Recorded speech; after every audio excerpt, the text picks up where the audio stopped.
there, it's been quite a while. I am not uploading any videos in this channel after a long time. Welcome back to the channel, and in today's video I am going to share another trick by which you can make a DIY paintbrush with plastic bottle. I have uploaded some other videos where I have shown how to make DIY paintbrush with other things like household things.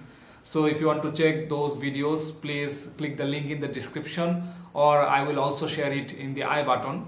So without wasting any more time, let's get into today's video where I am going to show you how to make another way of making a paintbrush using plastic bottle.